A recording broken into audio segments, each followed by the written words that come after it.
Feeling lost and alone? Looking for validation from your partner, only to find the feeling of rejection and continued frustration? You're together yet so far apart. Now your frustration has turned into disdain and resentment. Your insecurities have begun to affect every aspect of your life. Ironically, you have now become the cold and detached one, shielding yourself from the uncertainties of your relationships. Dr. April Brown has created Bringing Intimacy Back, a series of discussions that are designed to help you reclaim what you have lost along the way. Dr. April will help you rediscover and reconnect to the intimate relationship your heart so desires. Go to www.bringingintimacyback.com today and let the healing begin. Okay, welcome to the Bringing Intimacy Back show, where intimacy is real. On this show, we aim to help you increase the intimate connections between you, your significant other, children, family, relationships, and your higher power. We give you this secret power to intimacy, to create a life you love, or love the life you create. Well, most of us are dealing with COVID-19, and so I also want to bring topics that relate to that. And today we're talking about collective grief during COVID-19, because many of us are experiencing so many different types of losses. So I was researched, and I was very, very blessed to find someone who specializes in this. And so I want to introduce you guys to Dr. Kiley Hanish. Hi, Dr. Kiley. Hi, Dr. April. How are you doing today? I'm good. I'm excited to be here. Good. Well, let me tell you guys all about what she's about, what she does, and why she's coming on today to talk about it and to also provide us with some tools. Well, she's dedicated to helping people through transformational growth and healing after loss. She actually suffered from the stillbirth, a loss of her first child, Norbert. And because of that, she did co-create the Emmy-nominated film Return to Zero, which was a film about her life, to break the silence and to take away the stigma around pregnancy and infant loss for parents around the world. The film was a total success. Like I said, it was actually an Emmy-nominated film, and it received critical acclaim that led her to a nonprofit organization that she calls Return to Zero, Hope, where she's advocates for and guides bereaved family in reclaiming their purpose, meaning, and healing after such a tragic loss. So she now currently works with private clients to empower them to grow and heal through life's challenges, and deals with a lot of grief issues. Yes, so I wanted to let you know about her background and what she does, and we're going to have a conversation about collective grief during COVID-19. Yes, thank you for being on the show. No, thank you for having me. Yes, definitely. So my first question to you is just kind of, I know I just explained your background in a very quick amount of seconds. Can you tell me about your journey to grief work? Sure. My son Norbert was stillborn in 2005, so I had recently gotten married, gotten pregnant. I had a very uneventful pregnancy, and I was 35 weeks pregnant. I went into labor early. So for those of you not familiar with weeks of a pregnancy, so you're the normal gestational time period is 40 weeks. So I was about a month away from having a baby. I went into labor, and I learned that his heart had stopped beating. And we later learned that this was due to a liver cyst that had developed into the late third trimester. It was never detected. It burst, causing him to die. And I had a pretty horrendous experiences with the doctor in the hospital, with the hospital staff, just really receiving no guidance on what was going to happen, what we were supposed to do, just nothing. It was just kind of like thrown out to the lions, like, here, good luck. And I've learned so much since then that you can do to make this, even though it's a horrible traumatic experience, make it better and beautiful. But I did not respond very well. I just was like in shock. I was numb for 6 months. We did have a daughter who was born a little over a year later. Okay. But then I developed postpartum PTSD, which was undiagnosed and untreated. So I just was like constant panic attack, hypervigilant all the time. And for about 9 years, both of us just we were in survival mode, and the pain lessens with time, but it just like, we never dealt with it. We tried to see different therapists. But when people aren't trained in perinatal mental health and they don't understand perinatal loss, it's hard because they don't get the nuances of the experience. But then in 2014, so our loss was 2005, so 9 years later, my husband, he wrote, produced, directed the film Return to Zero. So he's a filmmaker, and as an artist. Was he always a filmmaker? He was always, yeah. Okay. And so he was a writer and director of different mediums, different film mediums. But, he really felt this pull, like, this is a story that needs to be told. There isn't anything out there visually on film about this experience. And so he wrote a script. He cast Minnie Driver to play the lead. He raised the money and made this as an independent film.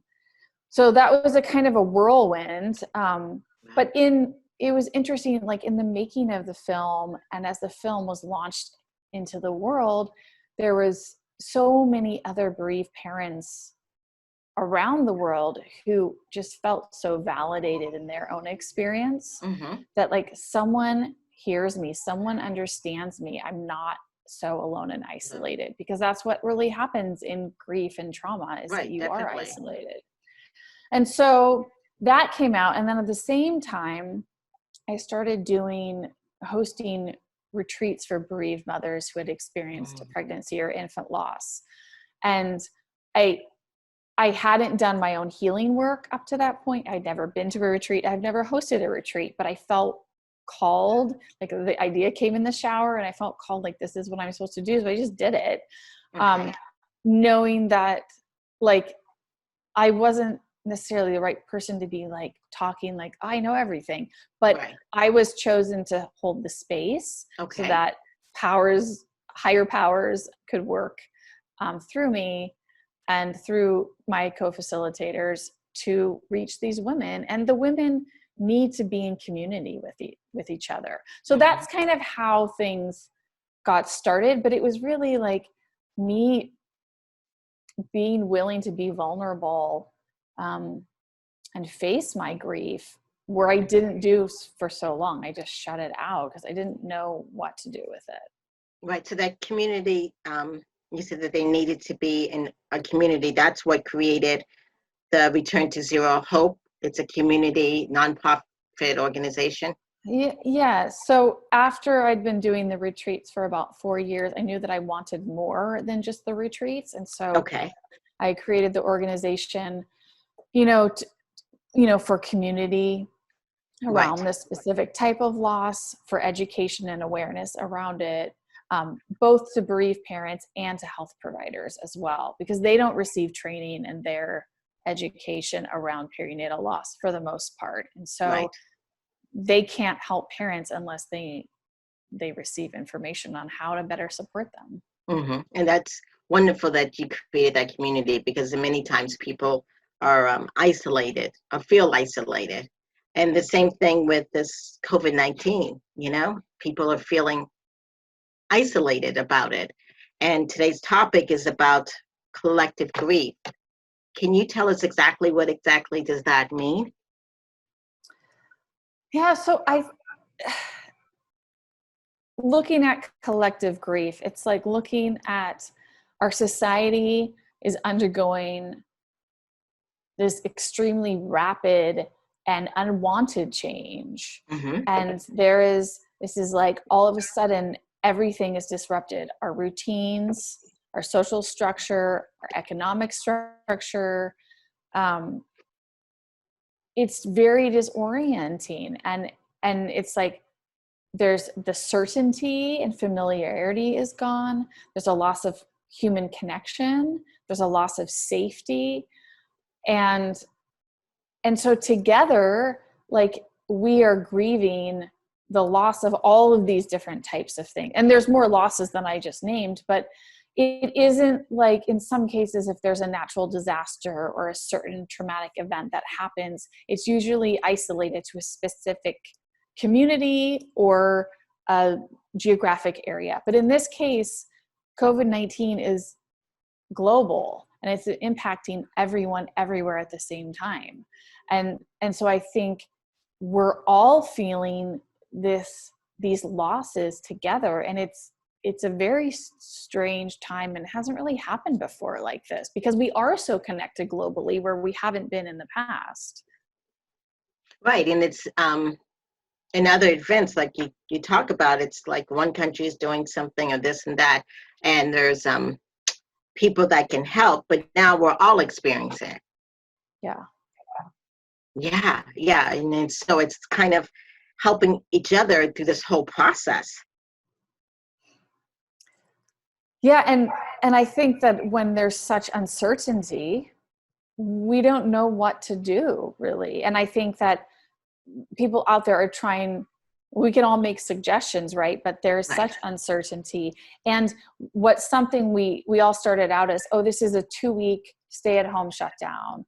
Right. It be extended 2 more weeks. Now I'm in LA, and we're still at stay-at-home through the end of July. And some places are opening up, but it's not temporary. It's kind of become like a new normal, but with a lot of fear and uncertainty, which makes us anxious, you know? Mm-hmm.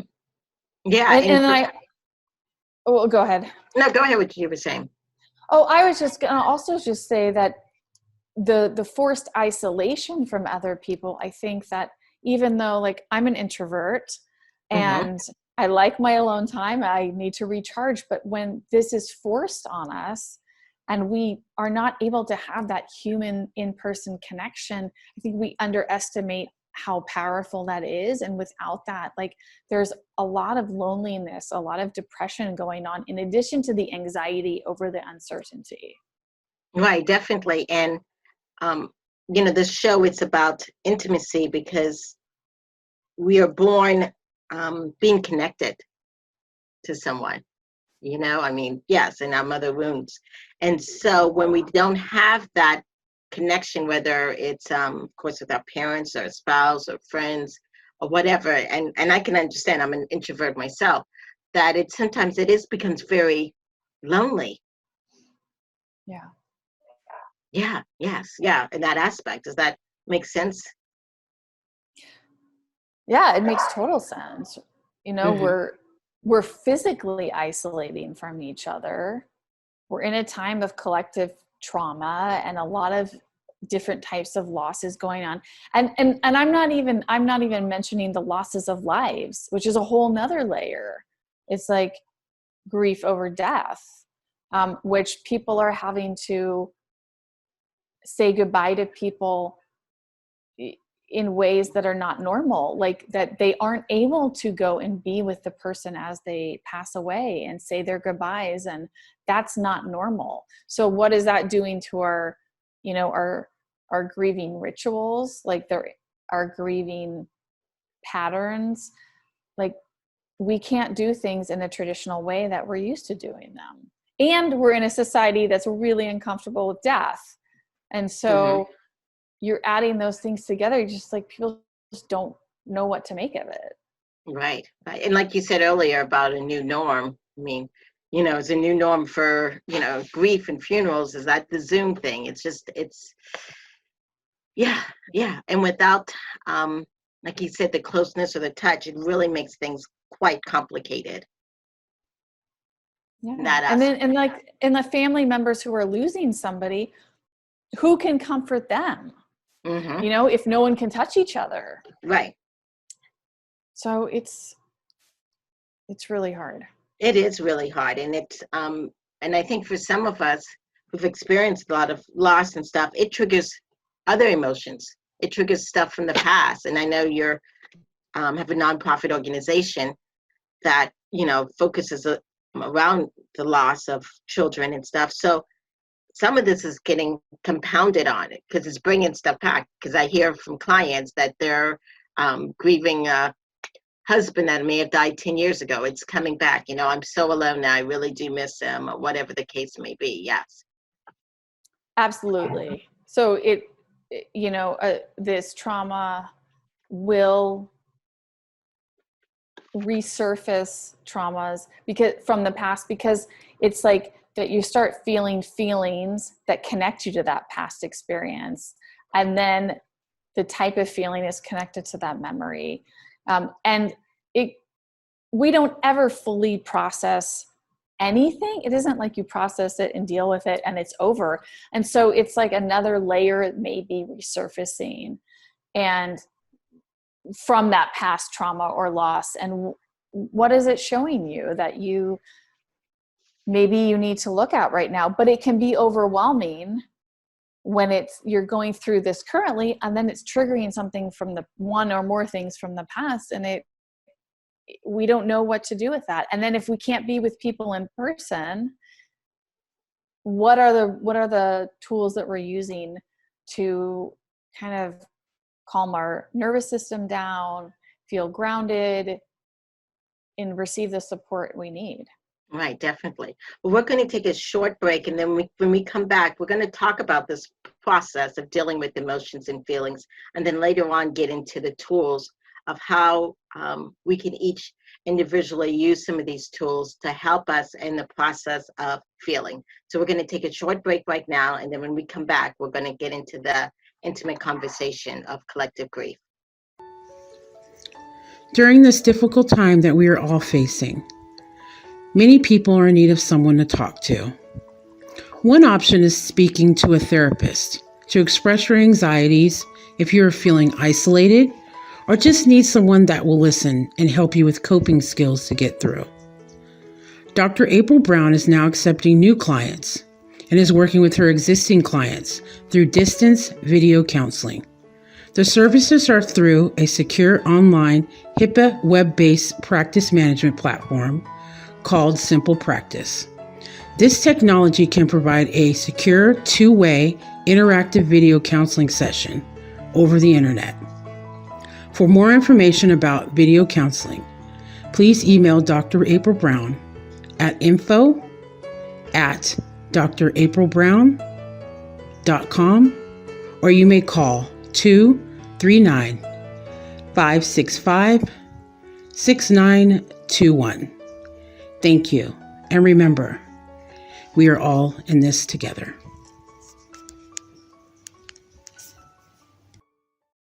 Welcome back to the Bringing Intimacy show, where intimacy is real. And today we've been talking about collective grief in dealing with COVID-19. And we have a wonderful guest with us, Kiley. And Kiley is helping us talk about it and discuss about it. And so, Kiley, as we were just ending that conversation and we're moving now, many people don't even know when they're experiencing grief. How does that even look like? Yeah, I think it can creep in on you a little bit and not know what's going on. And so I would say that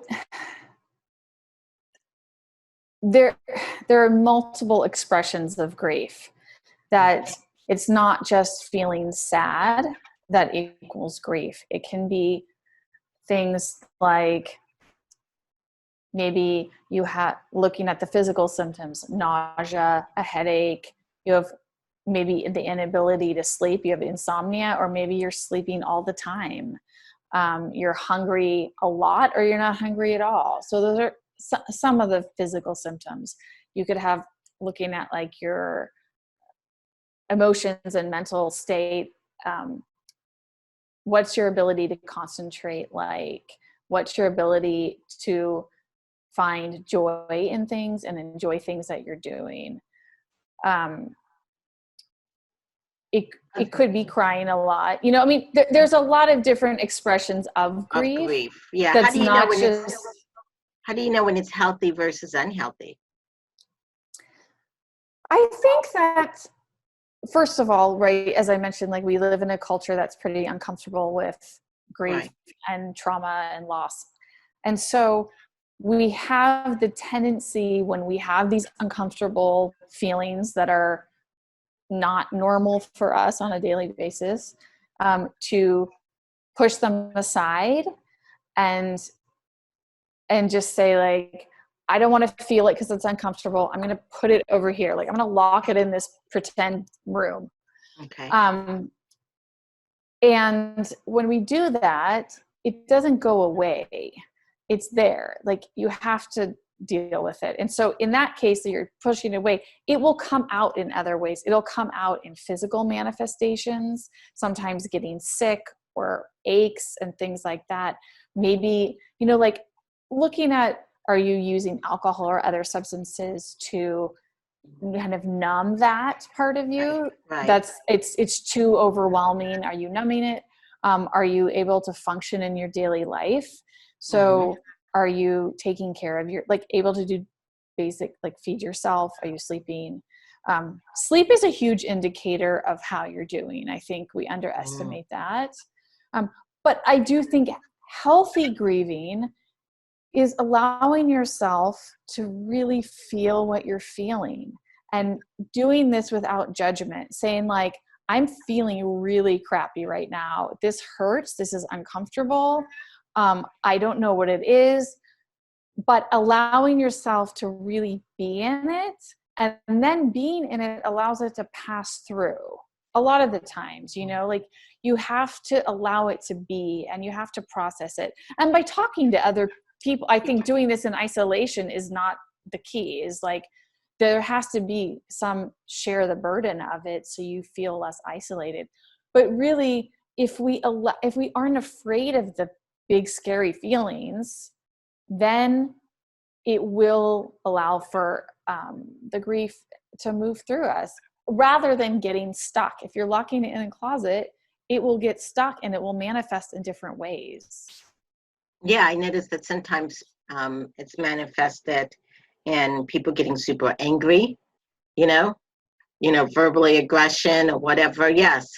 Yeah. So it's manifested where, like you said, the loneliness, you're so tired or you're just sleeping all the time.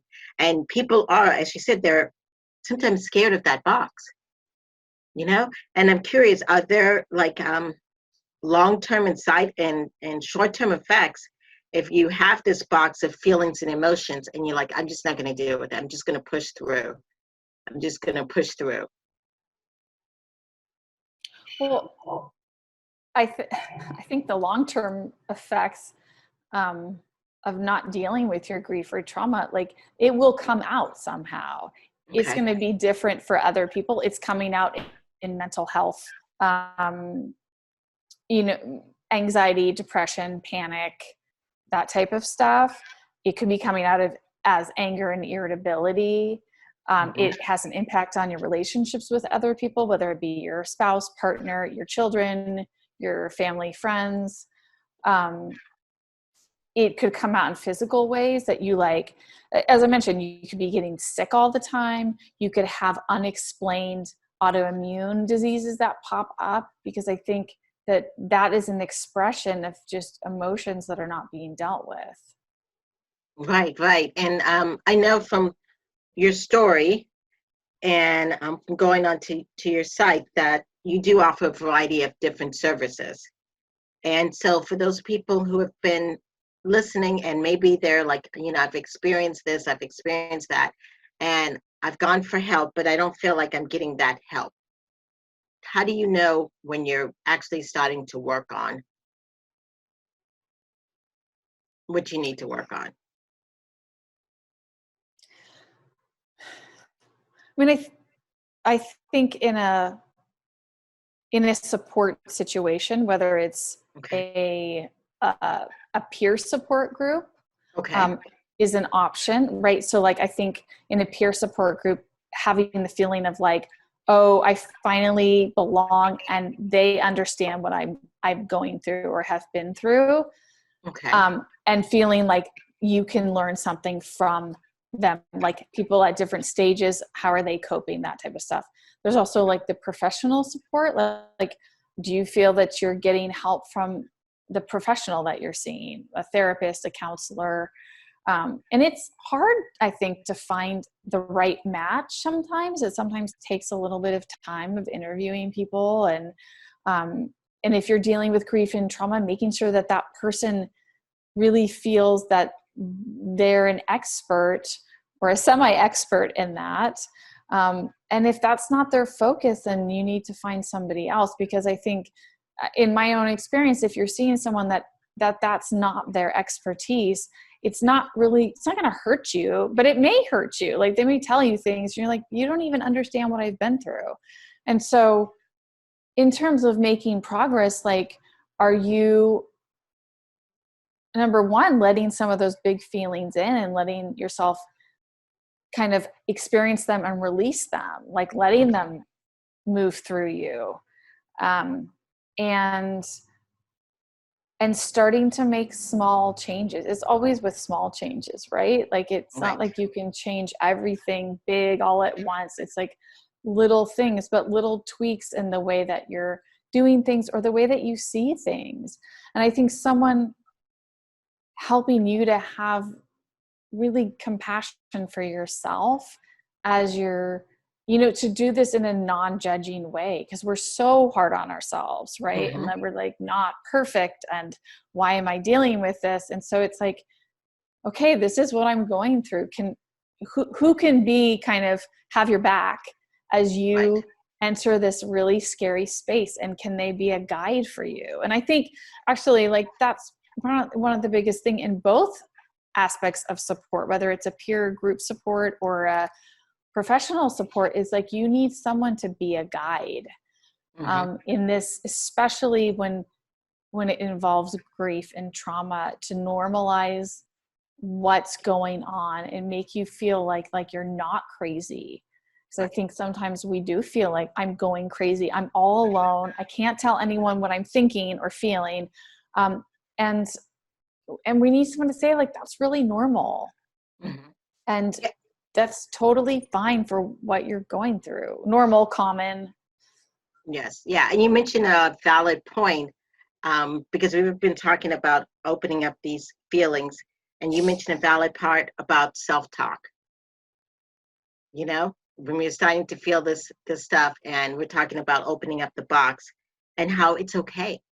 But sometimes we tell ourselves, it's not okay. You should be strong enough to handle this. Why are you crying? These,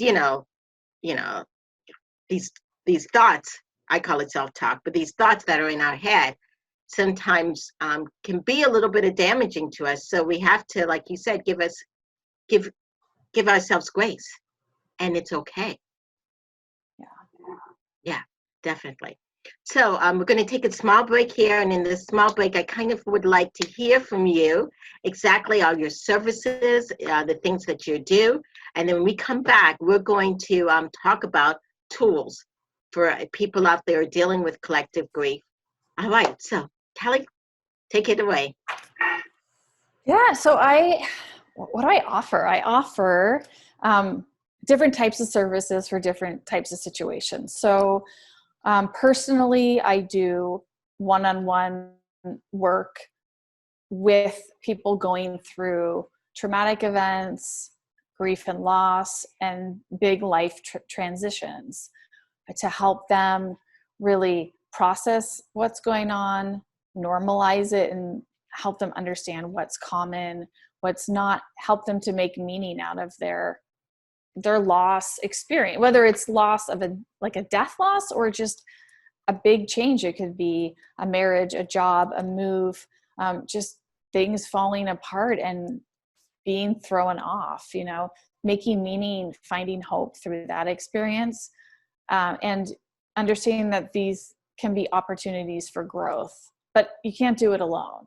So So that's what I offer on a one-on-one level. And then for people dealing with the loss of a baby, whether it's during pregnancy or infancy or toddlerhood, through the nonprofit, we offer a lot of more education services and group support.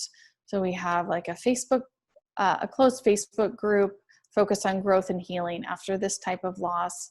We do a virtual support group. We have a YouTube channel.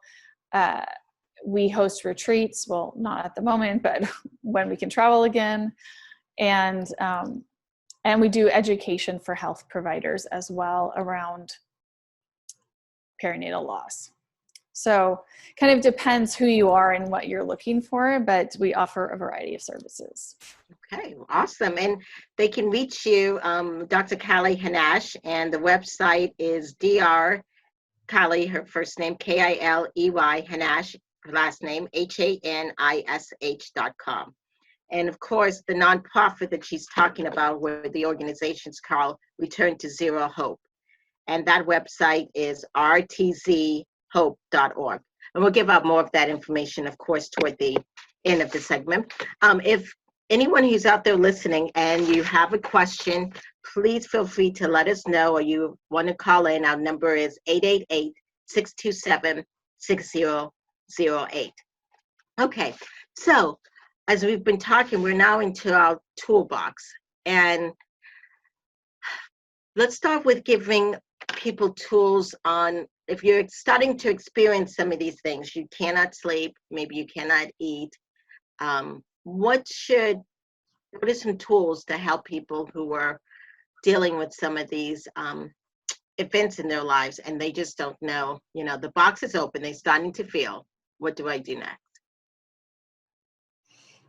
Yeah, so I would start by, as you said, giving yourself grace. So acknowledge that this is happening. Acknowledge this is happening to me. Naming the feelings, maybe journaling, because I think naming something decreases some of its power.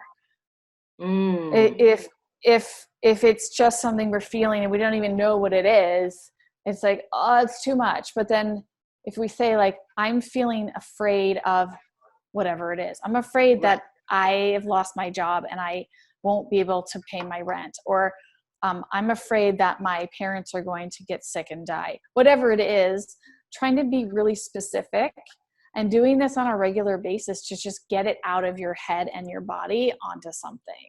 Exactly. And I'm glad you mentioned that part of naming it, because that's everything. I think people get so overwhelmed when they don't name it, but you said naming it actually gives you more power. Yes. And I don't think you have to be aware of clinical terms either, like using normal terms, like I'm afraid of this, I'm excited about this, I'm sad for this reason that I didn't get to participate in, what, like my wedding got canceled or whatever it is. It's really just using everyday vocabulary to name what's going on. Okay. And then allowing yourself to have those feelings without judgment. So it's like, if you can name it and then allow yourself to experience those feelings. Okay, so let me ask you a question. I know some people are saying, well, other people have lost jobs, they maybe have lost family members. Is it okay for me to grieve if I've lost a ceremony, that I can't participate in my high school graduation, or should I not be? Oh, absolutely. Right.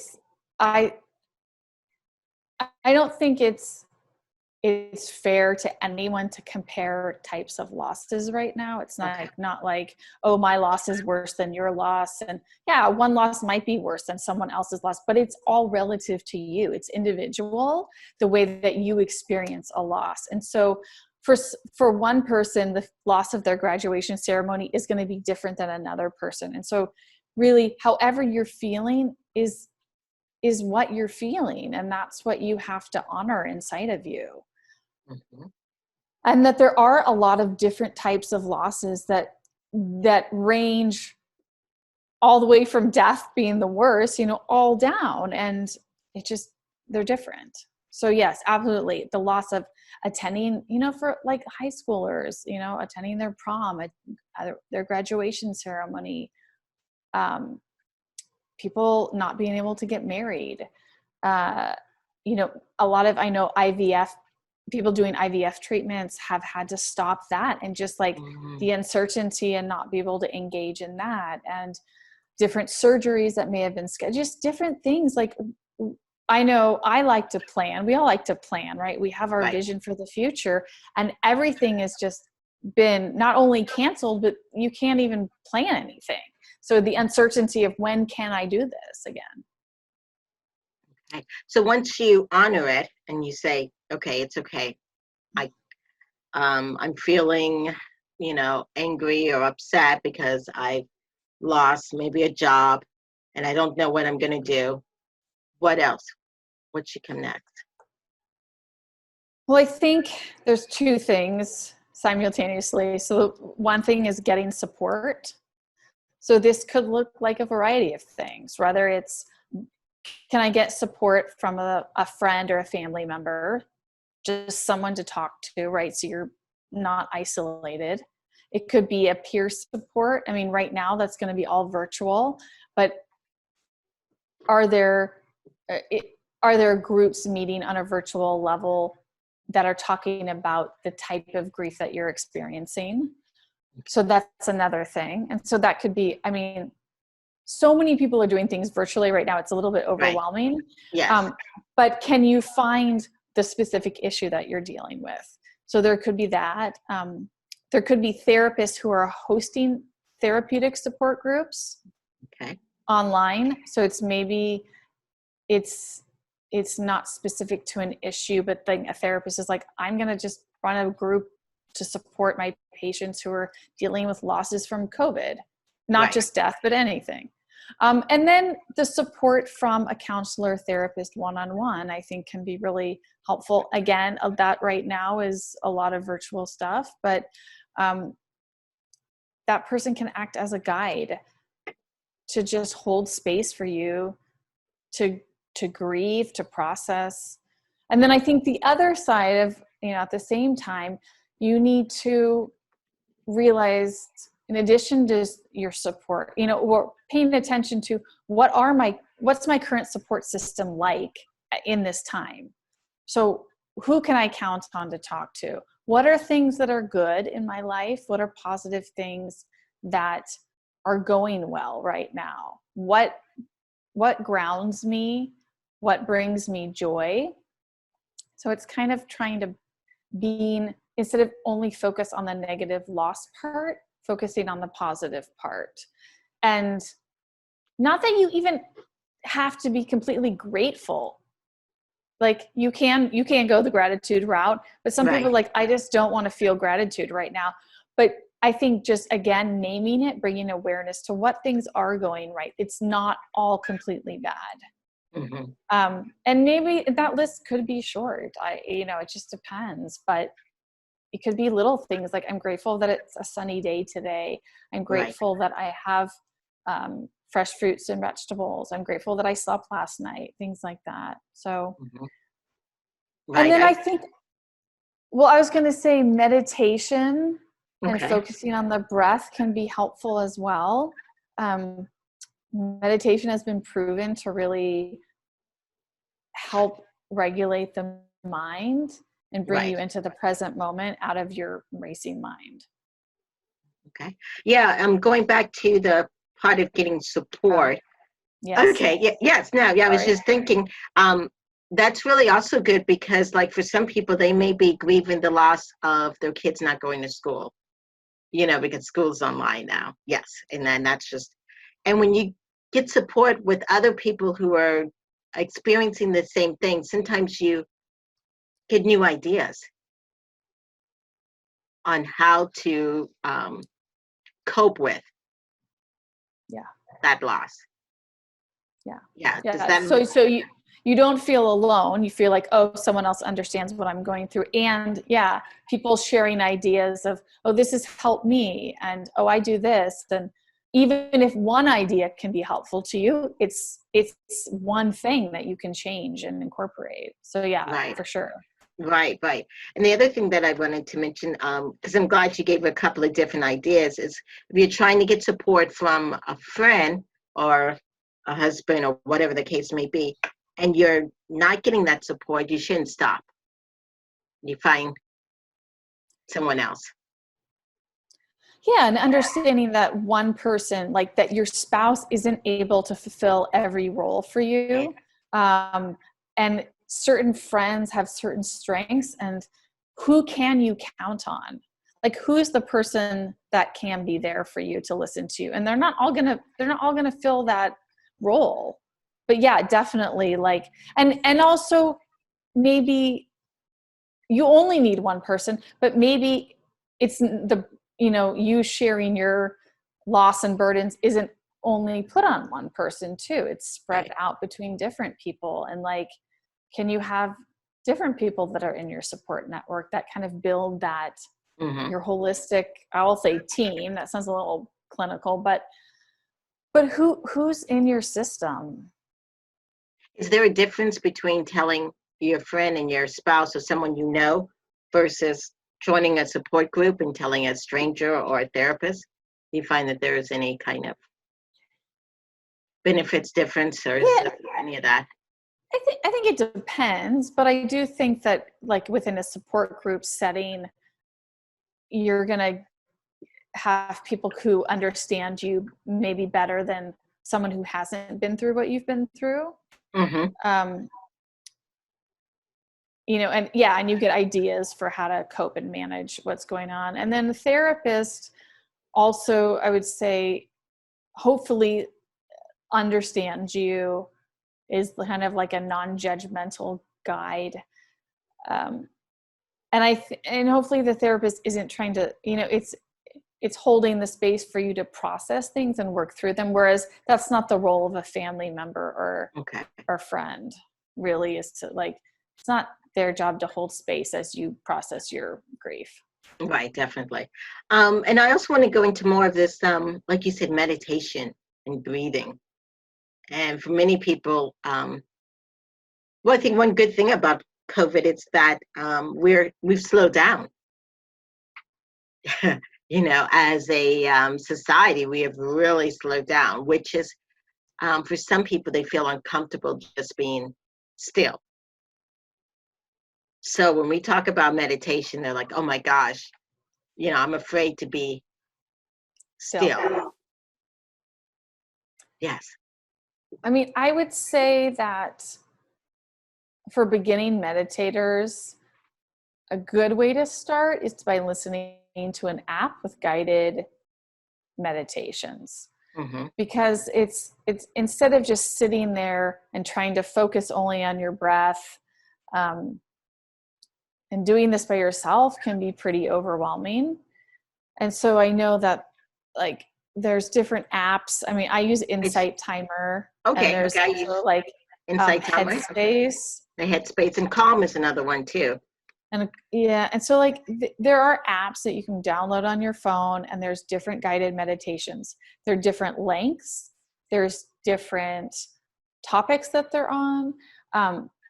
One that I like a lot, a type of meditation, is Yoga Nidra, Nidra. And so that is a body scan meditation. So it takes you through, and it's just very, very calming, like especially before you go to bed at night. That can be helpful.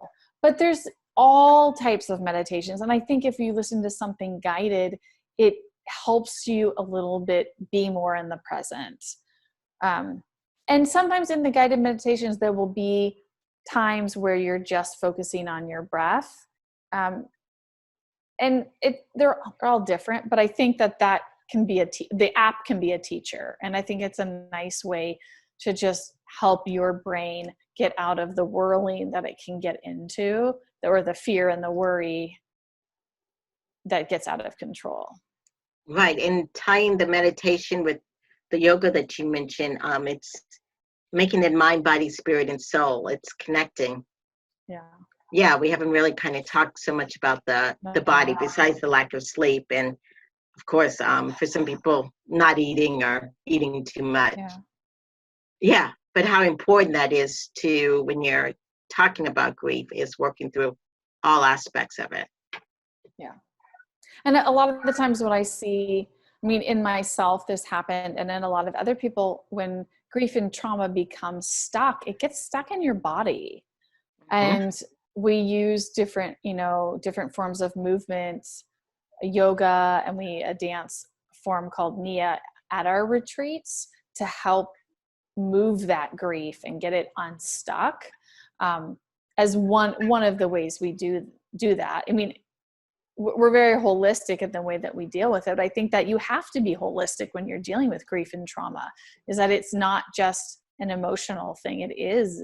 It's your body, it's your soul, spirit, like that, like you start questioning everything, and sometimes you lose your faith and you don't know what you believe anymore. And so looking at that as well. Mm-hmm. Yeah.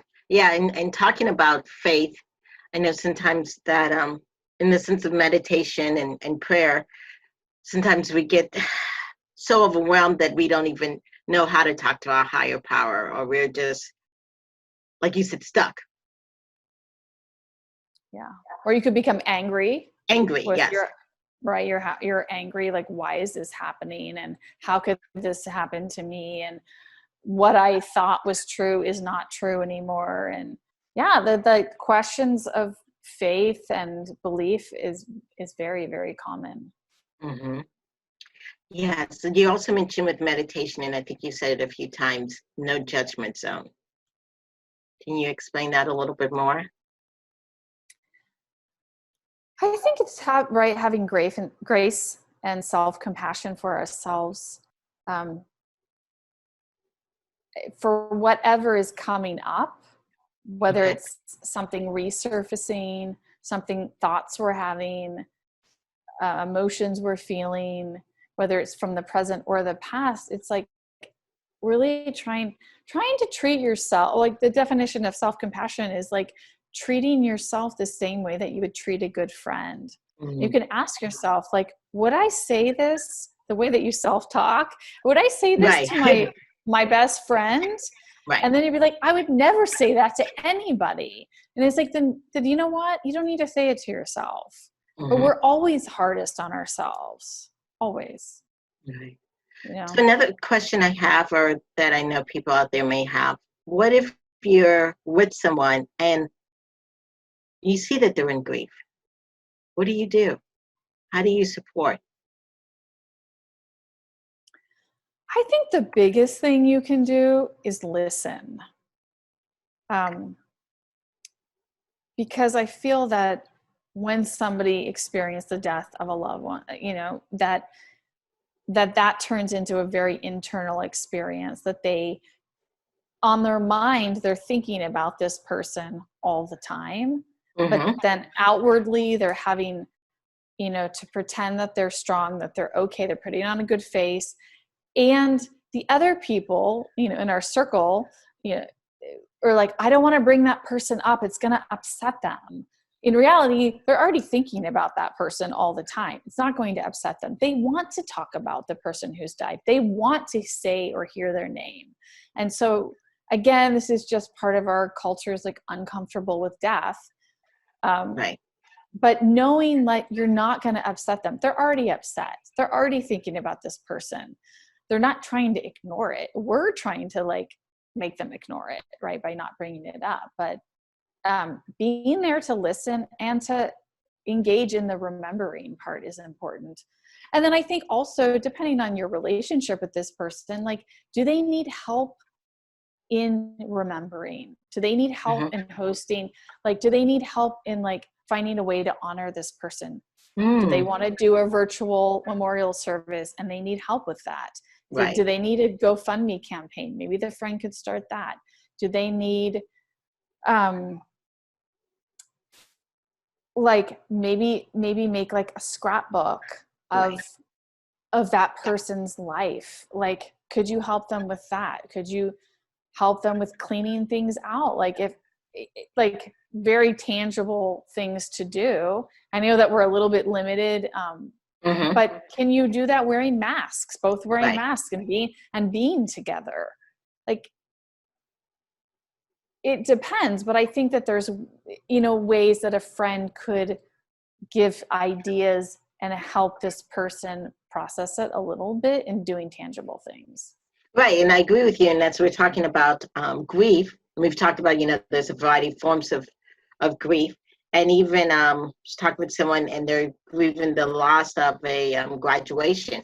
So, suggesting, hey, well, there's other ways that we can celebrate it, versus the traditional, auditorium and everybody's, the pump and stance of walking.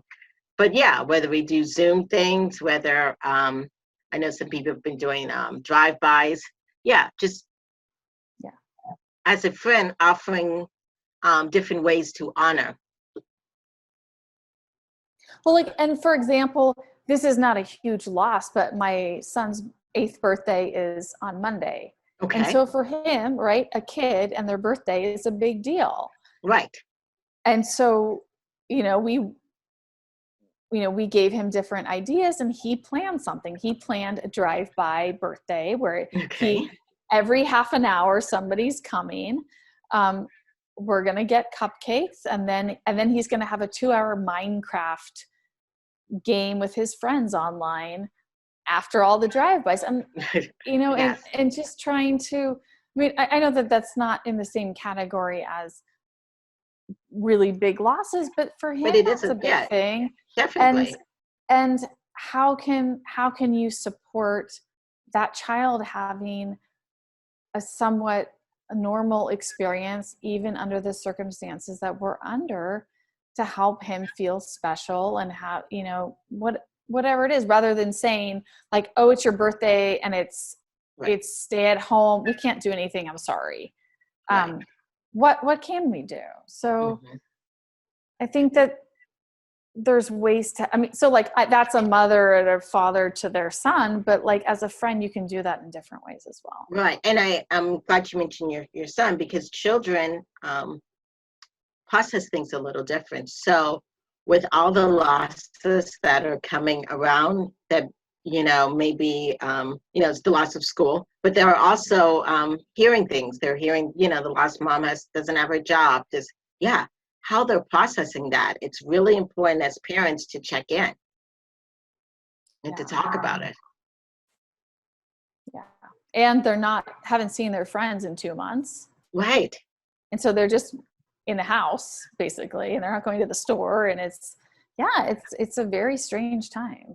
Mm-hmm. Yes. Yeah. And I know in our house that we have been playing more games and doing a lot of even online games with her and her friends.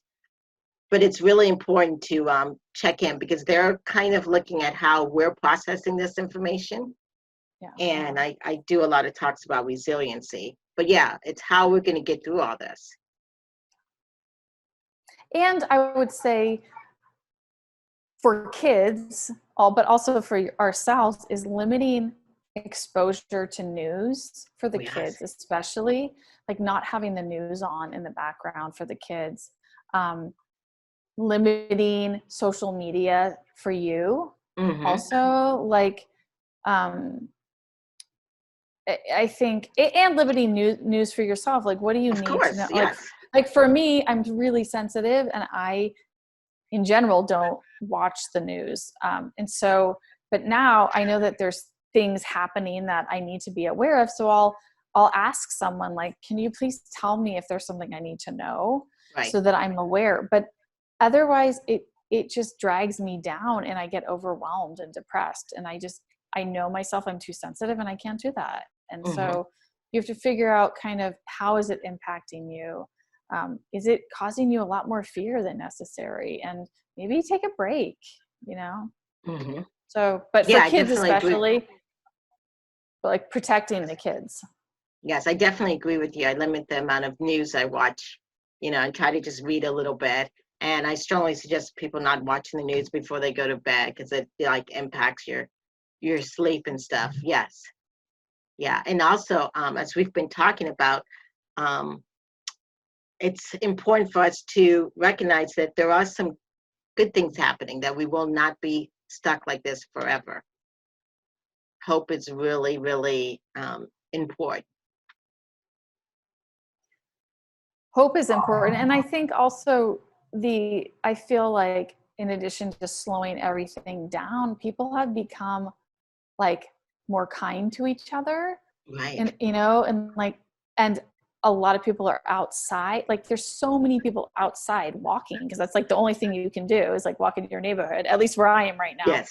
And so it's just really understanding like we're all in this together, and can I be kind, and show love rather than being, choosing the kindness and loving over anger Mm-hmm.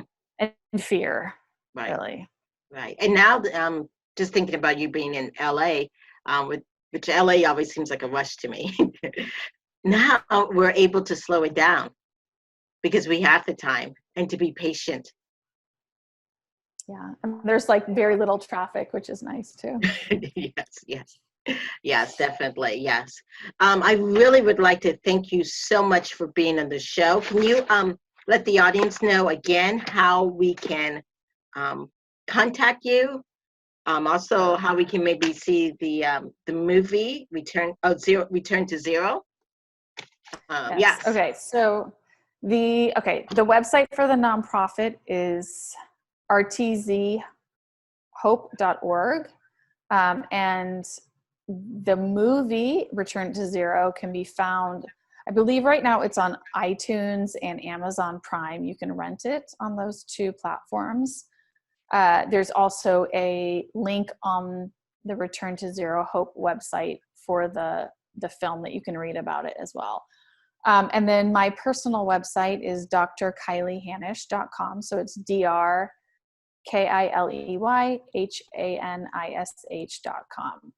And so you can email me like once you go to either of those sites and reach out. Awesome. And you provide individual and support groups and retreats. Yes. Awesome. Well, thank you so much for being on the show. You're welcome back anytime. I really got a lot of good information about how to deal with collective grief, and how we should, of course, name it, honor it, get support, also meditate, breathe, yes, and to touch in with a variety of different things. And of course, to be hopeful in this here. I wish you all this much success and be safe out there. Thank you so much for having me. It's been an honor. Thank you. Okay, thank you. This is the Bringing Intimacy Back show, where intimacy is real. Thank you.